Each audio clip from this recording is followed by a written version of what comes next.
Hi, this is supposed to be a quick sort of rant. I just have got to tell you guys what this woman said to me today. I can't believe it. It was just weird and goes to show you how a lot of people might be feeling. Maybe I interpreted it wrong, but you tell me. So I've been volunteering at the animal shelter, and I was there today doing my usual thing, and when I was done, I helped walk some of the dogs, and there was a woman there who was just starting to volunteer, and I think, yeah, she just wants to make conversation, and because her life is pretty much around having a lot of kids and being married, that's the conversation she'll go to first, you know, and she was just sort of hanging around me to kind of get to know what to do, and I was kind of wishing she would go away because, in case you don't know, I also have social anxiety disorder. And anyway, so we're outside walking dogs, and so she says, "Are you married?" Well, no, I'm not married. Some of you might understand that, but anyway, I can't get married in this state. I should have said that, but I mean, that's just what people usually ask starting conversation. I'm like, oh God, I can't wait for this to be over with. And so I kind of shot that down. And then she says, well then, do you work? And I'm thinking, okay, well, if she's going to be around for any length of time, I might as well just get this. My ears are burning. They might be turning red. I might as well just get this over with. And so I said, no, I'm disabled.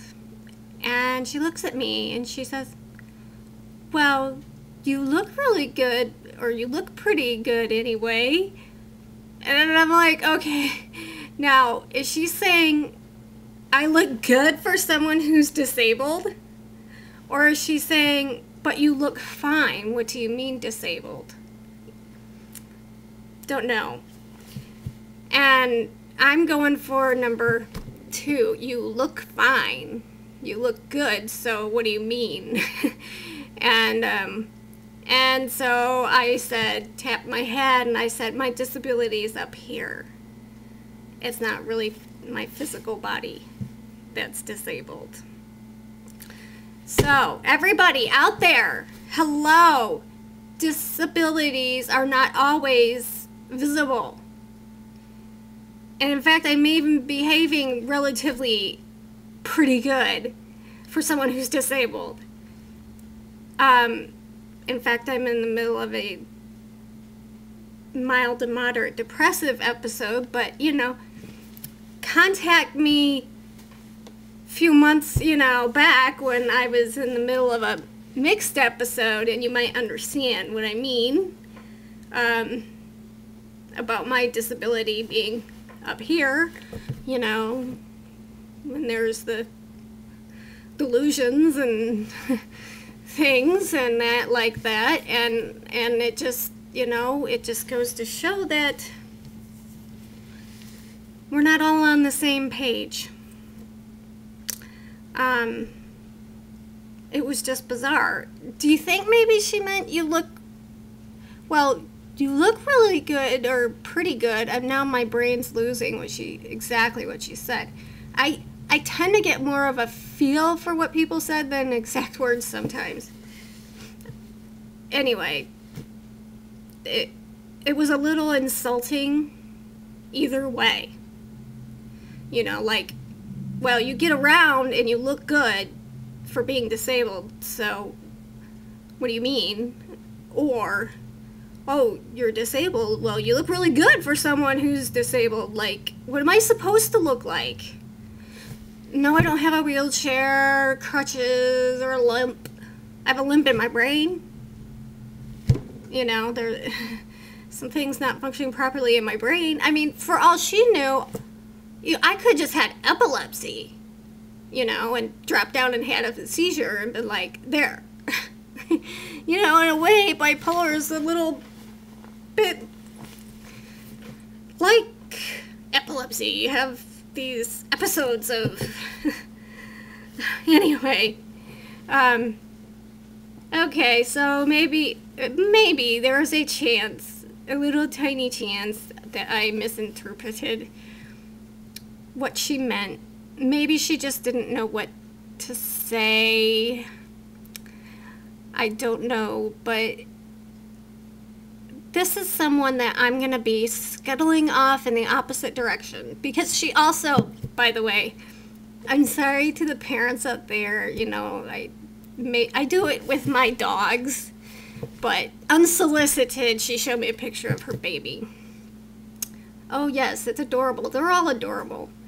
But then I did it not too long ago to somebody with my dog.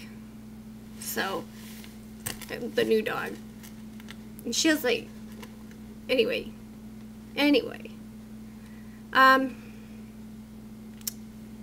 So, I don't know, maybe while she is here volunteering, she might have an opportunity to learn a little bit about disabilities that aren't always obvious. Maybe it will be a learning experience for her to run into someone who is disabled, but it's something that comes in episodes.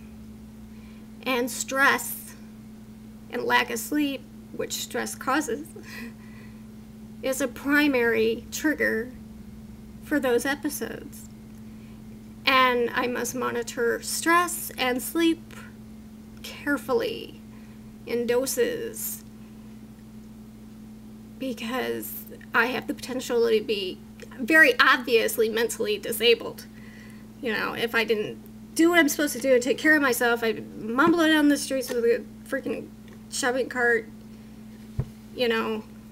So, and top it off, my disability reevaluation has come up, and I'm filling out the paperwork, and I'm very, very nervous that all of a sudden they're going to decide I am okay and take away my Medicare and my disability, and I just got back independent. I'm just so terrified that's going to happen. I'm absolutely terrified, and that's why I'm having I had a panic attack at yoga. I was crying and panicked. The door got like 18 miles away. All these people, like 10 people, turned into 100. And so the stress of just doing the disability paperwork and worrying about it is causing me to go into an episode. So maybe I will appear quite crazy by the time I do the interview, which would be in my benefit. Okay, I'm about to run out of time, and I'm keeping an eye on something I'm baking. All right, tell me, hey, just let me know what you think of what that woman said when I said I'm disabled. Oh, well, you look really good anyway. Looking me up and down. What do you think she meant? Bye.